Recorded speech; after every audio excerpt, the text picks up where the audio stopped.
शालेय आठवणी या चॅनलमध्ये आपले स्वागत आहे। आज आपण बालभारती मराठी या पाठ्यपुस्तकातील आईचा रुपया हा पाठ घेणार आहोत। माझे मूळ गाव पसरणी सह्याद्रीच्या कुशीत वसलेले, हे धड कोकणात नाही धड देशात नाही, कृष्णाकाठी पेशव्यांनी वसवलेले टुमदार असे वाई गाव आहे। त्याच्या पश्चिमेस 4-5 किलोमीटर अंतरावर पसरणी आहे। पश्चिमेस पाचगणी महाबळेश्वरला जाताना वाईपासून 8 मैलांचा लागणारा पसरणी घाट। पसरणी गाव डोंगराच्या पर्जन्य छायेत येत असल्याने पश्चिमेला 1-2 किलोमीटर गेले तर 100-125 इंच पाऊस, पण पसरणीत फक्त 30-35 इंच। आमचे शिर्के कुटुंब या पसरणीचेच। आख्यायिका अशी आहे की हे गाव आमच्या पूर्वजांनी वसवले। आमचे काही पूर्वज पसरणीत आले, त्यांनी ही वसाहत केली। काम नाही व नावही नाही, म्हणून आमच्या पूर्वजांना लोक रिकामे म्हणू लागले। तेच नाव उप आडनाव झाले। नंतर बऱ्याच वर्षांनी रिकामे नाव बदलून मूळ शिर्के नाव धारण केले। माझ्या आईवडिलांना शिक्षणाची फार हौस होती। माझा मोठा भाऊ 5वी पर्यंत शिकला, पुढे त्याला तालमीचा नाद लागला, त्यामुळे शाळा सुटली। वडिलांनी त्याला शेतीत घातले। मला शाळेत घालावे, शिकवावे असे घरच्या सर्वांनाच वाटायचे। शाळेत जायच्या आधी मला मोठ्या प्रमाणावर देवी आल्या होत्या, त्या दुखण्यात मी चिडखोर झालो। पंजाबी पैरण म्हणजे अंगरखा हवा म्हणून मी हट्ट धरला। प्रत्येकजण मला 1-2 पैसे द्यायचे, असे खूप पैसे जमले। त्याचा अंगरखा शिवला।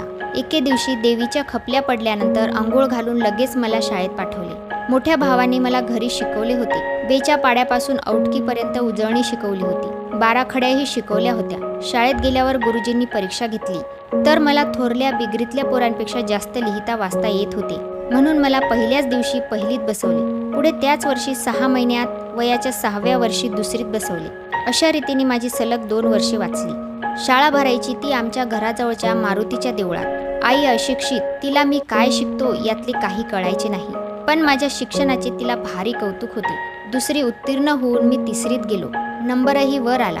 जून महिना म्हणजे पेरणीचे दिवस होते। मी बाहेरून खेळून आलो तेव्हा ओसरीवर वडील, भाऊ, मोठी बहीण दुसऱ्या दिवशीच्या कामाबद्दल बोलत बसले होते। त्यांना मी आनंदाने सांगितले, मी चांगल्या मार्कांनी पास झालो आहे। गुरुजींनी पुस्तकासाठी उद्या 1 रुपया मागितला आहे। आई आज स्वयंपाकघरात भाकरी भाजत होती। तिने हे ऐकले असावे, तिला कोणी सांगितले नव्हते। दुसऱ्या दिवशी सर्व मोठी माणसे पेरणीच्या कामास शेतात सकाळीच निघून गेली। वडील मला रुपया न देताच कामास गेले। मी आईस रुपया मागितला नव्हता।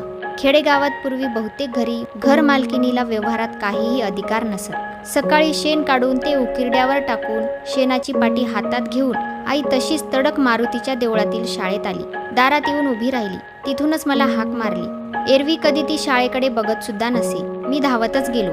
मागून आमचे शिंदे गुरुजीही आले। हा घ्या माझ्या बाबूच्या पुस्तकासाठी रुपया, असे म्हणून तिने कडोसरीचा रुपया काढून गुरुजींच्या हातावर ठेवला।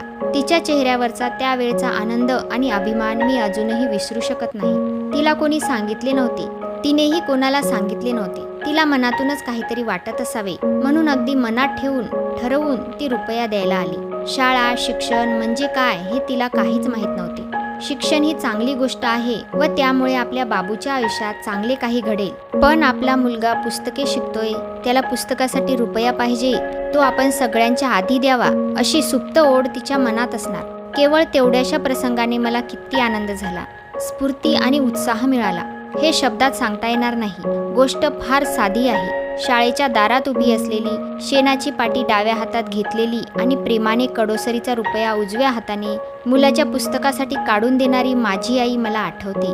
माझ्या त्या सोज्वळ आईची मूर्ती नजरेसमोर उभी राहिली की मला अजूनही अपार स्फूर्ती मिळते। हा व्हिडिओ तुम्हाला आवडला असेल तर प्लीज या चॅनलला सबस्क्राईब करायला विसरू नका।